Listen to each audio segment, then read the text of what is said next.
안녕하세요. 오늘도 사연살롱을 찾아주셔서 감사합니다. 저는 알터니가 빠진 것처럼 개운함을 느끼며 살고 있는 30대 여성이에요.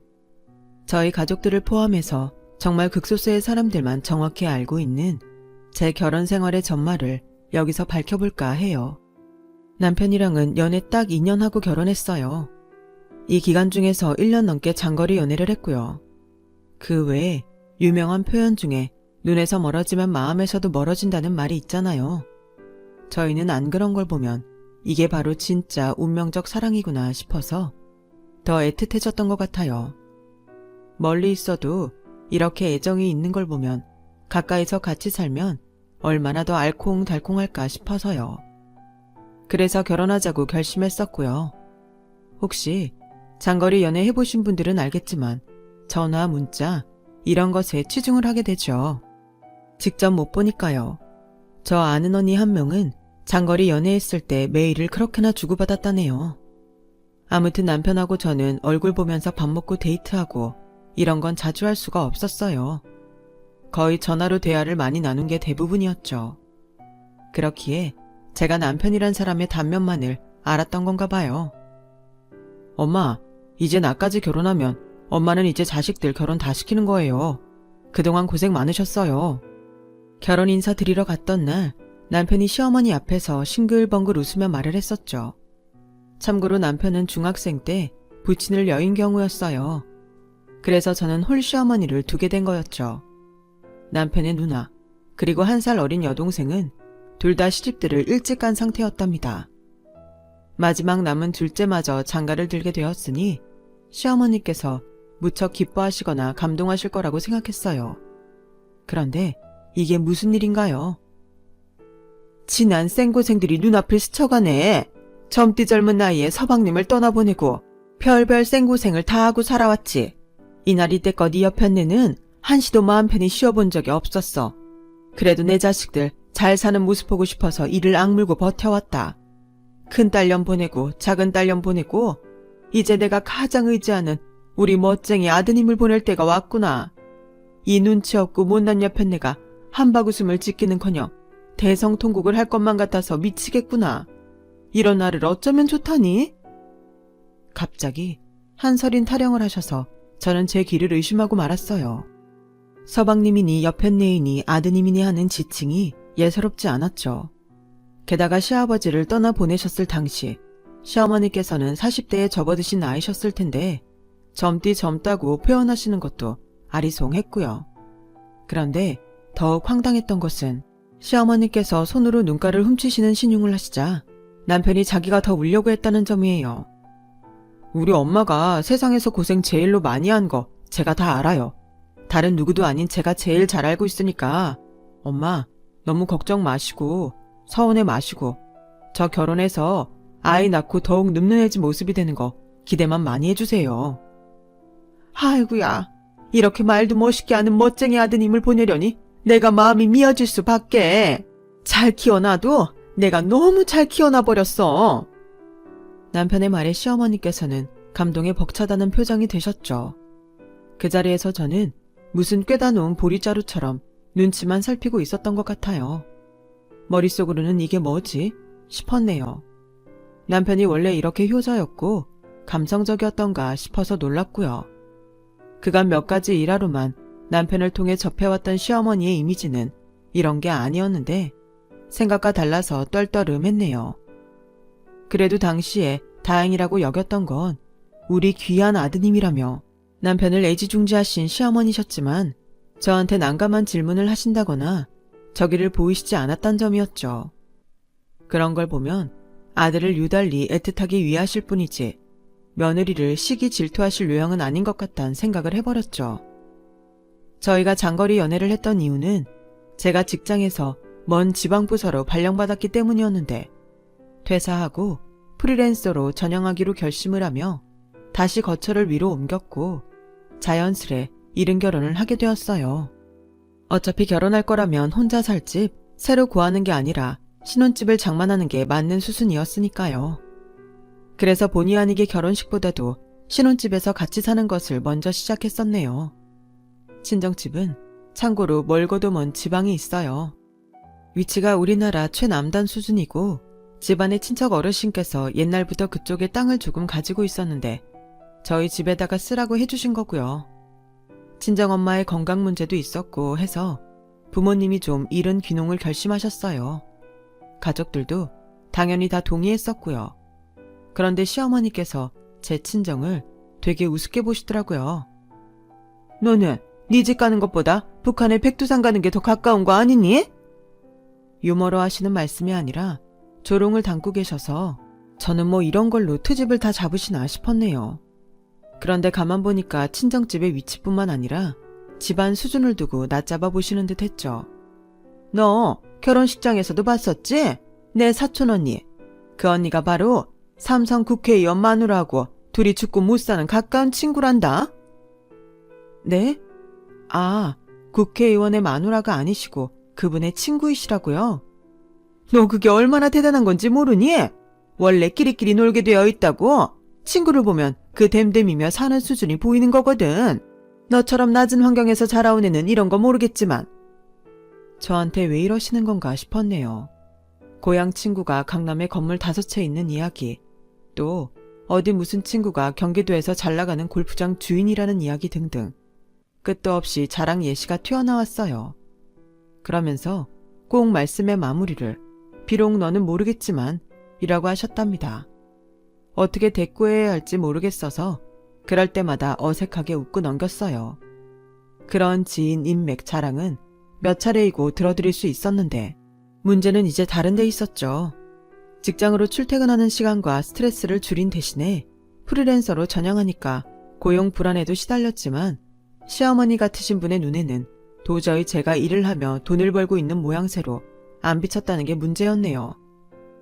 앞으로 우리 귀하디 귀한 아드님만 축월합시고 개고생하면서 돈 벌어온다고 생각하니 내가 눈물이 앞을 가려서 밥 한 숟갈을 뜨기가 힘들구나.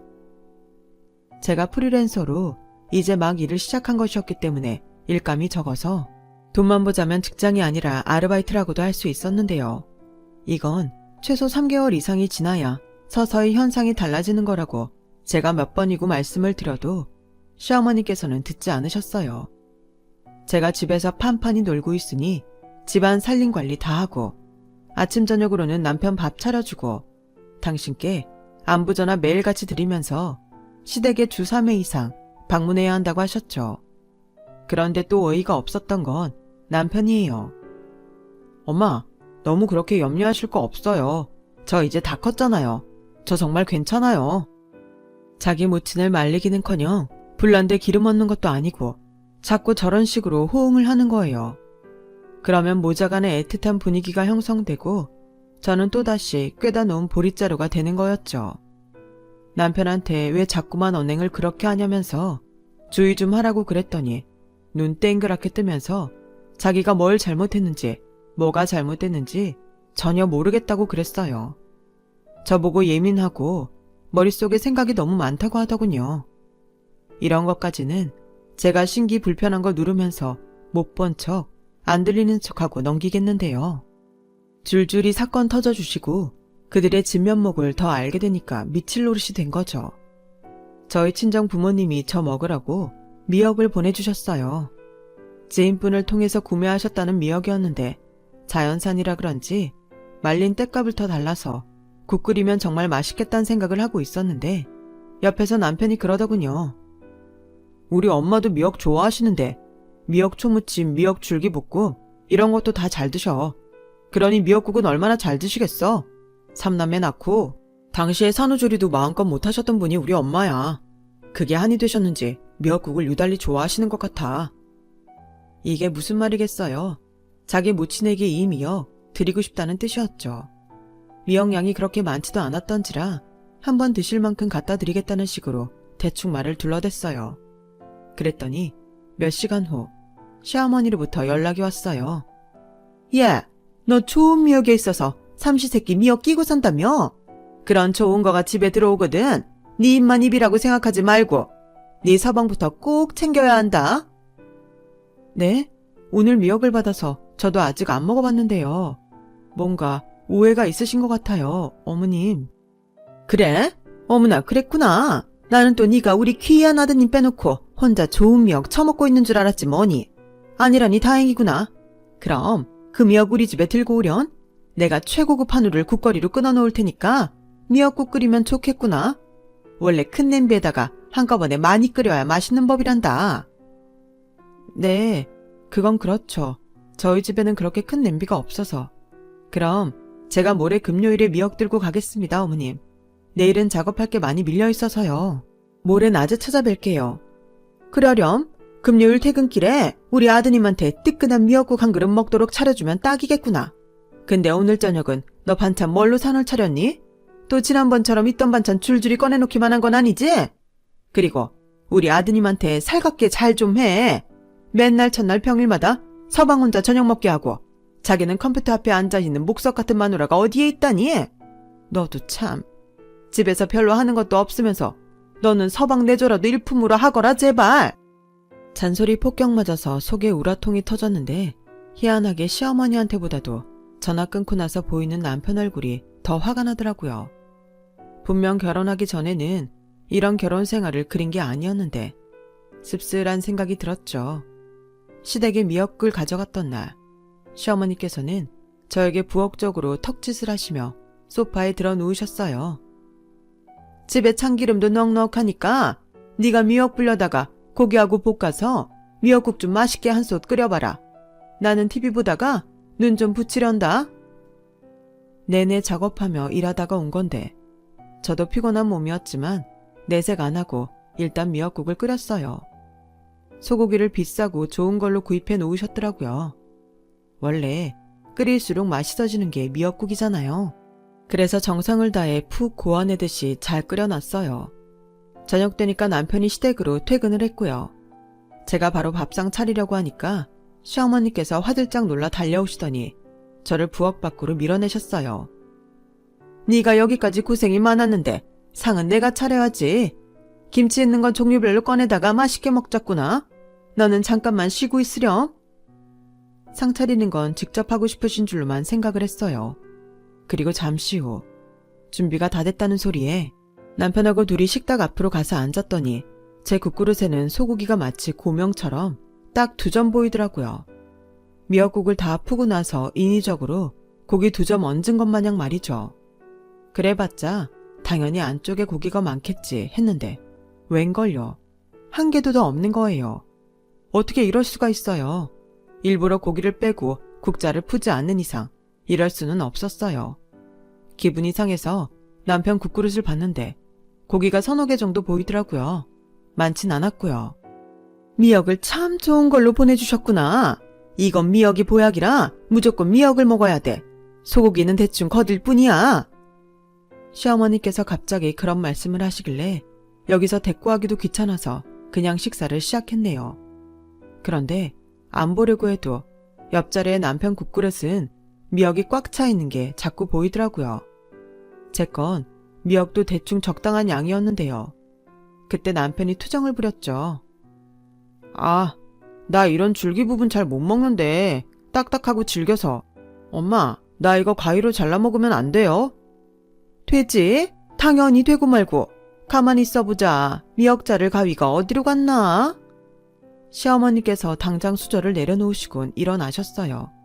그리고는 금세 가위를 가져와 남편의 국그릇에 가져가셨죠. 가위에 걸린 미역이 위로 들리는 순간 저는 보고 말았습니다. 미역더미 아래에 감춰져 있던 무수한 것들을요. 그건 소고기였어요. 아주 가득하더라고요. 제가 헛웃음을 치면서 말했죠. 고기가 너무 많아서. 오빠, 이래서 국물은 떠 먹겠어? 고기만 만나서 미역 맛은 잘 나지도 않겠다. 그러자 남편이 민망했는지 네 거에는 고기가 별로 없냐면서 갑자기 횡설수설 해댔고 시어머니께서는 식사 내내 제 쪽은 쳐다도 안 보셨어요. 너무 치사하더군요. 그런 상황에서 남편이 센스 있게 저한테 고기 덜어주면 될 일이었는데 안 그랬어요. 얼굴에 철판 깔고 소고기가 넘치는 미역국을 먹느라 바빠 보였죠. 연애와 결혼은 달라도 너무 다른 거였네요. 왜 저보다 먼저 결혼을 일찍 하신 결혼 선배님들께서 결혼은 현실이야 라고 외치시는지 깨달았어요. 결혼 전에는 그런 얘기를 들어도 연애는 뭐 현실 아닌가? 하며 쉽게 넘겼었는데 그게 아니었던 거죠. 너무나도 현실적인 문제로 사람 환장하게 만들 수 있는 것이 결혼이더군요. 남자는 결혼하면 바뀐다고 하는 말, 그거 진짜인 것 같았어요.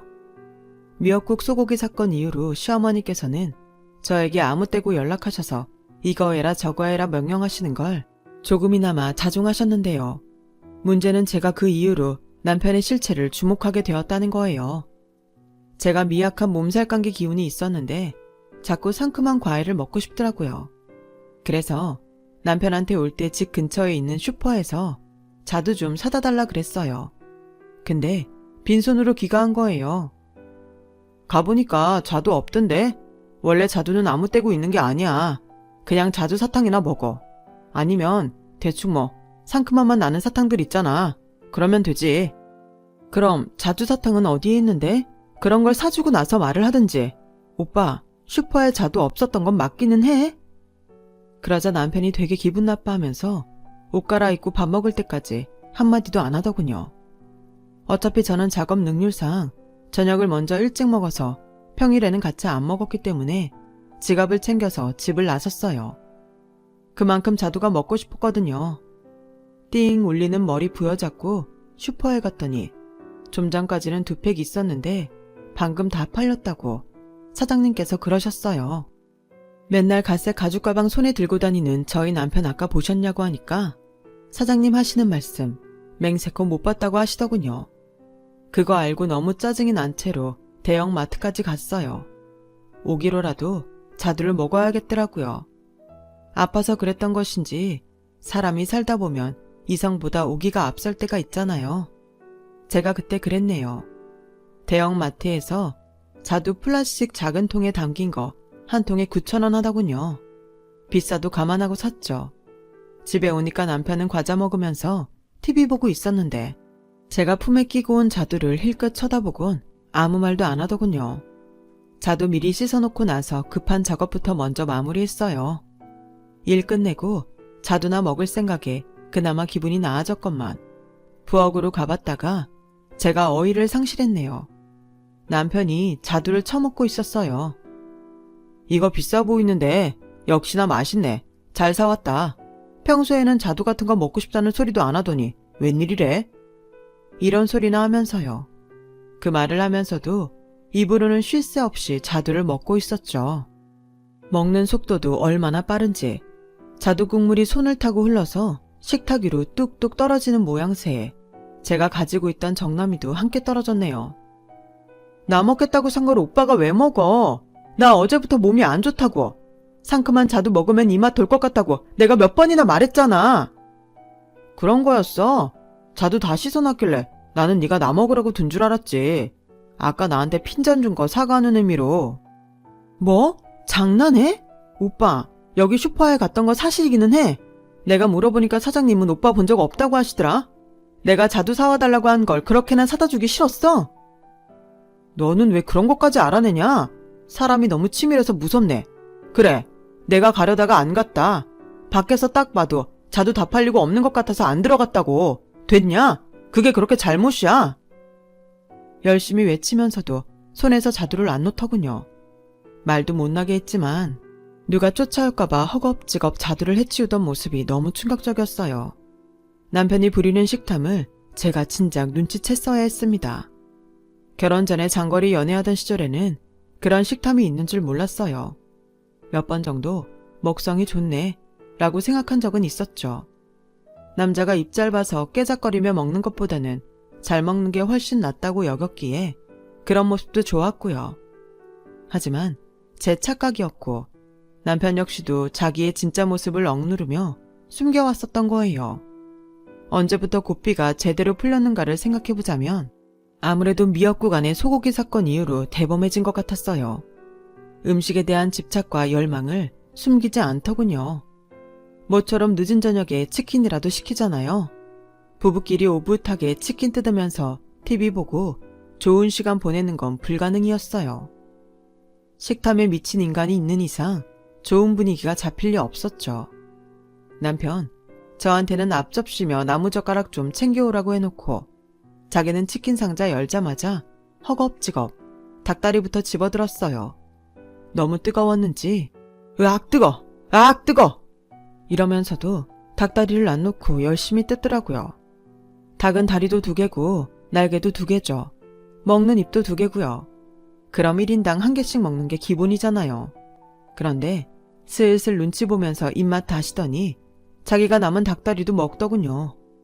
제가 어이가 없어서 가만히 쳐다봤더니 기껏 한다는 소리가 이거였어요. 요즘에는 닭가슴살이 대접받는 시대가 왔어. 연예인들이랑 운동하는 사람들 전부 닭 가슴살만 먹잖아. 몸에도 좋고 너도 많이 먹어. 제가 부드러운 살 좋아하는지 퍽퍽한 살 좋아하는지 물어보고서나 그런 말 해야 하는 거 아닌가요? 잠깐 콜라를 따를 컵을 가지러 부엌에 다녀오면 그 사이에 맛있는 부위 골라서 빨리 먹느라 캑캑 소리까지 내던 사람이 바로 제 남편이었어요. 가장 어이가 없었던 순간은 살 발라먹고 난 닭뼈 있잖아요. 그 닭뼈 쌓아둔 거 아래에 저 몰래 날개 하나를 숨겨놓은 걸 발견했을 때였네요. 어쩐지 날개 하나가 없더만 거기에 있었던 거였죠. 입맛이 확 떨어져서 너나 다 처먹으라 그러고 자리를 떠도 남편은 저를 달래주러 오거나 반성을 하기는커녕 남은 치킨 자기가 혼자 편하게 다 먹게 돼 좋아할 뿐이었어요. 제가 사실 치킨은 그렇게까지 좋아하지는 않아서 막 섭섭하진 않았어요. 짜증이 났었을 뿐이죠. 저는 케이크를 좋아하는 입맛이에요. 제가 크림빵, 소보루 이런 건 크게 안 즐기는데 케이크류를 좋아해서 디저트에 돈 쓴다고 하면 여기에 쓰는 편이랍니다. 모처럼 주말에 대형 카페에 나들이를 나갔을 때였죠. 제가 커피랑 먹을 케이크를 고르고 있는데 남편이 옆에서 크게 한숨을 쉬더군요. 미쳤구나 미쳤어. 케이크 저거 한 조각에 5,000원? 여기 순 도둑놈들이 장사하는 곳이구만. 도대체 한 개 얼마씩 이윤을 남겨 먹는 거야. 원가 얼마인지 뻔히 알고 있는데 이건 정도를 지나쳤잖아. 이거 사 먹는 사람들이 등신 호구 아니냐? 안 그래? 거기 케이크 튼실했고 납품받는 게 아니라 직접 만드는 곳이었어요. 5,000원대라는 저렴한 가격 덕분에 인기가 많은 곳이었는데 그걸 비싸다며 열변을 토하다니 주변 사람들이 다 힐끗거려서 얼마나 창피했는지 몰라요. 내 친구가 카페 물류되는 회사에 다니는데 가끔 디저트 납품처에서 케이크도 맛보라고 보내주거든. 그럼 나한테까지 그게 가끔씩 와서 내가 잘 알아. 공짜로도 받는 케이크를 개당 5,000원씩 주고 사 먹어? 이건 미친 거지. 허세야. 허파에 바람이 들어서 그래. 남편이 그런 말까지 하니까 너무 기분 상해서 거기서 사 먹고 앉아있고 싶지도 않았어요. 결국 그냥 나왔는데 생각할수록 어이가 없는 거예요. 카페 물류회사 다니는 친구? 결혼식 때 받고 저도 누군지 알고 있었어요. 하지만 저는 콩고물 떨어지는 거 못 받아봤거든요. 오빠, 그런데 정말 그 친구가 오빠한테 이것저것 주는 거 맞아? 그냥 하는 소리 아니고 케이크를 주기도 했다고? 당연하지. 쿠키 세트 이런 것도 나 여러 번 받아봤어. 나 인맥들 장난 아닌 거 네가 아직 모르는구나. 그래? 그럼 나는 왜 지금까지 쿠키 부스러기도 구경을 못 해봤을까? 그건 그런 게 내 회사 주소로 오니까 그렇지. 회사 사람들한테 눈치 보여서 다 나눠줄 수밖에 없는 구조야. 수상했지만 일단 그러려니 했는데요. 바로 얼마 후에 제가 정황을 딱 포착해낼 수 있었어요. 시어머니께서 남편이 좋아하는 고구마 마탕 엄청 많이 했으니까 가져가라고 하셔서 제가 시댁에 들렀어요. 가기 전에 언제쯤 가겠다고 카톡을 남겼는데 계속 안 보시더라고요. 그냥 별 생각 없이 시댁에 도착했는데 시누이들이 와 있는 거예요. 남편의 누나랑 여동생이요. 이 시간에 둘 다 동시에 시댁에 방문도 하는구나 싶어서 그냥 신기하다 생각만 하고 있었는데 보니까 시누이들이 시댁에서 뭔가를 챙겨가고 있던 모양새였어요. 그거 혹시 마카롱 아니에요? 저건 쿠키네요. 와, 양이 이 정도면 꽤 되는데 어디서 구입하신 거예요? 맛있어 보여요. 제가 무심코 감상을 뱉었는데 갑자기 시어머니께서 황급히 다가오시더니 시누이들에게 눈짓하면서 빨리 챙겨가라고 하시는 거예요. 저한테는 마탕 담아둔 통 저기 있으니까 그거나 챙기라고 하셨고요. 그때 제가 왠지 싸한 촉이 왔어요. 시누이들이 챙기고 있는 그 디저트 빵들, 담긴 상자 겉면에 적힌 상호명이 인지도 높은 납품회사였거든요. 설마 오빠가 받은 것들이에요? 그리고 그걸 두 분이 나눠서 가져가시는 거고요. 저는 왜 이런 경우가 이번이 처음이 아닐 거라는 짐작이 들죠? 올케 몫은 따로 있지 않을까? 이건 엄마랑 우리 몫이니까 분명히 올케 건 따로 있겠지. 큰 시누이가 무척 당황하면서 얼른 짐을 챙기더니 먼저 시댁을 빠져나갔고 작은 시누이도 뒤를 따랐어요. 왠지 모르게 그 순간 초라한 기분이 들더군요. 그런 때에 갑자기 시어머니께서 제 등짝을 손바닥으로 팍 치셔서 화들짝 놀랐네요. 뭘 그렇게 멍하니 있어? 우리 귀한 아드님이 좋아하고 잘 찾는 마탕 들고 얼른 집에 돌아가야지. 노파심에 말하는데 네가 이거 빼앗아 먹으면 안 된다. 너 이런 거 별로 안 좋아하는 입맛이라고 들었는데 내가 잘못한 것은 아니겠지? 우리 아드님 먹으라고 만든 건데 애먼 사람 입에 다 들어가 버리면 곤란해. 맘 같아서는 저도 안 먹는다 하고 싶었으나 꾹 참고선 시댁을 나왔네요. 그날 저녁 고구마 마탕은 그럭저럭 먹으면서 제가 좋아하는 장조림만 허겁지겁 빠르게 해치우는 남편을 보면서 저는 또 입맛이 떨어져 버렸죠. 빵은 왜 시댁에만 갖다 줬냐고 물었더니 저한테 주려던 걸 깜빡하고 착각한 거래요. 변명마저 성의가 없더군요. 오빠, 고구마 마탕으로 오늘 배채할 거라면서 아까는 그러더니 왜 내가 주러 먹으려고 준비한 메뉴만 집중적으로 먹어? 나 이거 잘 먹고 있고 다른 것들은 대신에 내가 거의 손도 안 대잖아. 너는 무슨 말을 그렇게 하냐? 나도 지금 그게 입에 자꾸 땡겨서 그러는 것뿐이야. 괜히 오해하고 이상한 말 하지 마. 사람 기분 더러워져. 하지만 남편의 말과 달리 제가 오해한 것 같지가 않았어요. 자기 먹을 거리들 냉장고에 꽉 차 있어도 제가 먹고 싶어서 사온 냉동 피자 한 개가 냉동실에 있으면 거길 터는 게 남편이었어요. 밖에 나가서 식사를 하면 더 했어요. 자기가 맛있고 좋은 거 많이 먹지 못할까봐 식사 내내 기를 쓰고 용을 쓰는 게 보여서 도저히 남편이랑 뭘 먹는 게 즐겁지가 않더군요. 결혼 생활이란 대체 뭘까? 너무 기운 없는 생각만 들어서 고심하던 시기에 제가 엄청난 경험을 또 해버렸죠. 몸살 기운이 있어서 약을 먹고 자고 있었어요. 그런데 화장실이 너무 가고 싶어서 눈이 떠진 거예요. 화장실 가려는데 문득 방문 밖에서 남편의 말소리가 살짝 들려왔죠. 통화를 하는 중인 것 같아서 그냥 한번 보려고 방을 나서봤어요.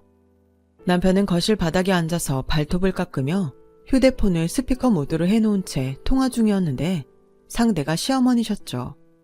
저에게도 그 목소리가 들려왔어요. 집안부터가 별로잖니? 일가 친척 중에서 잘난 사람 한 명도 없고. 아니, 최소한 알아주는 기업의 임원이라든가 이런 건 한 명 있어야 하는 거 아니니? 딱 봐도 저에 관한 이야기였어요. 제 흉을 시어머니께서 보고 계셨는데 남편은 발톱을 깎으며 피식피식 웃더라고요. 아, 몰라. 하여간에 엄마, 나는 걔 입으로 들어가는 건 밥 한 숟가락, 빵 한 조각이 아깝더라. 그냥 뭐든 나눠 먹기가 싫어. 일부러 더럽고 치사하게 굴어서라도 입맛 떨어지게 하는 게 낫더라. 케이크나 쿠키 들어오는 것도 나 혼자 다 먹거나 우리 가족 먹으라고 주지 걔한테는 못 줘. 걔 그런 거 엄청 좋아하거든. 맛있게 먹을 생각하니까 배알 꼴려서 절대 안 돼. 근데 나 이래도 괜찮은 거지? 그치 엄마? 내가 더 고생하고 내가 돈 더 많이 벌어오잖아. 그럼 당연하지. 우리 귀한 아드님인데 좋은 건 다 독차지하면서 살아야지. 엄마가 뭐랬니? 결혼해서 아내는 그냥 네 수발 들고 네 체면 세워주는 역할이나 하게끔 만들면 된다 그랬지? 그러니까 내가 그딴 허접한 배경을 가지고 있는 여자도 허락을 해준 거야. 종년으로 쓰면 되니까. 앞으로도 그런 식으로 기를 팍팍 눌러버리렴. 몸살 기운이고 뭐고 저는 살벌한 기운을 뿜어내며 남편 앞으로 다가갔어요. 발톱을 마침 다 깎은 참이었던 남편이 저를 발견하곤 얼음이 돼버렸죠. 그러는 순간에도 휴대폰에서는 시어머니께서 제 흉을 보시는 소리가 들려오고 있었고요. 엄마, 내가 나중에 다시 전화할게요. 나중에. 다급하게 통화를 종료한 남편이었지만 이미 늦었죠. 제가 이 집안의 추잡스러운 면모를 다 알아버린 뒤였으니까요. 차갑게 웃는 저를 올려다보던 남편이 먼저 고개를 떨궜어요. 다 오해인 거 알지? 엄마와 아들이 서로 허세를 부리며 아무 말이나 짓거린 거라고 생각해줘. 아무 말이라고 하기에는 상당히 신빙성이 있던데. 아, 그래서 여태까지 어머님께서 나 우습게 보시고 자꾸 무시하시고 말씀도 막 하시고 그랬던 거였구나. 다를 종면으로 아셨으니 그럴만 하셨네. 근데 오빠는 뭐야? 우리 연애할 때 보여줬던 모습은 다 가식이고 거짓이었어? 결혼하고 나니까 내가 다 잡은 물고기처럼 느껴지든? 눈물 따위 보이고 싶지 않았는데 애석하게도 뜨거운 눈물이 솟구치더라고요. 남편이 단순히 식탐만 강한 게 아니라 제가 음식을 맛있게 먹고 있다는 사실을 불쾌해했던 거였고, 제가 누리는 소소한 행복을 아까워했다는 점에서 너무 인간적인 서름이 밀려들었어요. 고작 이딴 남자를 평생의 동반자로 삼겠다고 결혼까지 한 제 자신이 너무 바보 같아서 미칠 지경이었죠. 쉽게 이혼했다는 손가락질 받고 싶지 않아서 그간 참아왔어. 오빠가 전복죽에 전복 혼자서 다 골라먹고 삼겹살 구울 때 오돌뼈 부위는 전부 내 쪽으로 몰아주는 거 보고서도 나 모른 척 했었어. 그런데 더 이상은 안 되겠어. 이게 무슨 결혼 생활이고 이게 무슨 부부야? 당장 이혼해. 이혼 안 해주면 내가 무슨 수를 써서라도 소송 걸고 괴롭힐 거야. 남편이 잘못했다고, 자기가 어리석은 객기를 부려왔다고 눈물로 빌었지만 제 마음은 굳건한 상태였어요. 무조건 이혼이었습니다. 다른 것들 다 차치하고서라도 제가 그 사람이 저를 진정으로 사랑하며 위하지 않고 있었는데 결혼 생활의 유지에 무슨 의미가 있을까 싶어서요. 시어머니께서는 괴거품 물고 분노하셨죠. 네가 뭔데 감히 우리 귀한 아드님에게 먼저 이혼 선언을 해? 겨우 이까진 일로 이혼을 운운하다니 사고방식 한번 천박하고 가볍구나. 아예 상종하기 싫어서 무시해드렸네요. 그게 최고의 대처였던 것 같아요. 상대조차 안 해드렸더니 시어머니께서 더 길길이 날뛰시면서 머리 싸매고 들어 눕기까지 하셨거든요. 큰 시누이가 저한테 연락을 하더니 고상한 척을 다 해댔어요. 옳게 이런 일로 이혼하겠다 그러면 앞으로 이 험한 세상은 어떻게 살아가려고 그래? 사람이 너무 즉흥적이고 감정적이네. 차분하게 이성 되찾고 다시 생각해 주었으면 좋겠어. 이혼 절대 아무나 하는 거 아니거든. 근데 그 소리 들으니까 이혼 제가 꼭 해내는 거 보여주고 싶어지더라고요. 남편에게 진짜로 이혼 소송 걸 용이 있다고 재차 뜻을 밝혔고, 그 결과 합의 이혼으로 도달할 수 있었네요. 더 길게 끌지 않고 결혼 생활에 마침표를 찍을 수 있어서 다행이라 생각했고, 친정 식구들에게 걱정 안 끼치도록 저는 제 평범한 일상으로 얼른 돌아가 살리라 다짐했습니다. 못난 남편은 저와 이혼하고 갈라서면서 제가 앞으로 일감 없어 전전긍긍하는 아르바이트생보다도 못한 프리랜서로 살다가 굶어 죽을 것이라면서 악담을 남겨줬어요. 마지막까지 끝이 얼마나 더럽던지. 그러나 제가 굶어 죽는 일은 없었네요. 프리랜서로 일을 계속하면서 제 시간을 상대적으로 자유롭게 활용할 수 있으니 주식을 따로 공부했어요. 원래도 주식에 관심이 많았기 때문에 본격적으로 시작하면서 과감한 투자를 이어갔고, 프리랜서 작업으로 번 돈은 물론이고 그전 직장 생활에서 벌었던 돈을 뛰어넘어서 주식으로 재산을 불렸답니다. 만족스러운 일상을 보내며 결혼 생활에서 받았던 충격들을 다 지원했어요. 전 남편을 길에서 마주친 건 순전히 우연이었네요. 공교롭게도 제가 차를 구매하고 나서 반년 이상 출고를 기다렸다가 드디어 차를 받고 맞이한 첫날이었어요. 신호 대기를 어쩌다 보니 버스 정류장 근처에서 하게 됐는데, 가만 보니까 거기 서 있는 사람이 전 남편과 전 시어머니, 그 두 명인 거예요. 제가 놀라서 저도 모르게 조수석 창문을 내리고 그쪽을 쳐다봤어요. 진짜 맞는지 보려고요. 그때 눈이 마주쳤죠. 너 혹시 미정이? 미정이야? 어떻게 여기서 마주치냐? 그동안 잘 살았나 보네. 이거 네 차인가 봐. 그럼 내 차지 누구 차겠어? 근데 오빠는 허세 부리려고 구입했던 그 중고차는 어디다 팔아먹고 버스를 기다려? 약봉지 손에 든 거 보니까 여기 앞에 병원 다녀왔나 보네. 어머님, 안녕하셨어요. 안색이 별로 안 좋아 보이시네요. 저런. 제가 큰 소리로 외쳤더니 전 시어머니 그분께서 멍하게 입을 벌리셨죠. 완전히 넋이 나가셨더라고요. 남편이 저를 애달픈 눈으로 쳐다보면서 손을 뻗어왔어요. 너 잠깐 시간 되면 나랑 어디서 커피라도 한잔 할래? 아직 점심 전이면 식사라도 같이 하자. 내가 미쳤다고 식당 괴물이랑 밥을 먹어? 양심에 구멍 났나? 아님 털이 났나? 제가 혀를 끌끌 차면서 신호가 바뀌자 차를 출발했죠. 거울로 보니까 그 자리에 못 박힌 듯 서서 두 사람이 나란히 멀어지는 제 차의 뒷공무니만 보고 있더라고요. 그제서야 근황이 궁금해져서 건너 지인들에게 물어봤어요. 전 남편이 저랑 이혼하고 심란했는지 회사 일에 집중을 못해서 징계까지 받는 사건이 있었는데 그걸 알고 전 시어머니가 회사에 연락을 한 것도 모자라 직접 찾아가셨다는 거예요. 우리 귀한 아드님을 감히 누가 호되게 혼냈냐면서 소리를 지르셨다고 합니다. 그게 직접적인 계기가 됐는지는 몰라도 그 다음 달에 전 남편은 퇴사를 했다네요. 제 취업했다가 반년도 못 버티고 또 퇴사를 했고 그러는 동안에 전 시어머니 위염 증세에 크게 도져서 병원 다니시게 됐고요. 이런 때에 전 시누이들은 나 몰라라 하면서 연락 두절이 됐다는 후문까지 정말 대단한 근황을 듣고 제가 고개를 저었네요. 그 집안에서 빠져나와 제 인생 승승장구하고 있는 게 꿈만 같아요. 누군가와 같이 행복할 수 있을 줄 알았지만 생각처럼 되지 않아 속상했죠. 그래도 그런 일들을 겪고 나니 새삼 저 혼자서도 씩씩하고 행복하게 잘 살 수 있을 거라 아쉬움이나 두려움도 없습니다. 더 성실히 살아가 보도록 하겠습니다. 제 이야기는 여기서 매듭지을까 봐요. 들어주신 분들 고맙습니다. 들어주신 분들의 일상도 밝고 건강하시기를 진심으로 바랍니다. 여러분, 사연 댓글에 응원과 현명한 조언 부탁드려요. 좋아요와 구독은 저에게 큰 힘이 됩니다. 오늘도 좋은 일 가득하세요.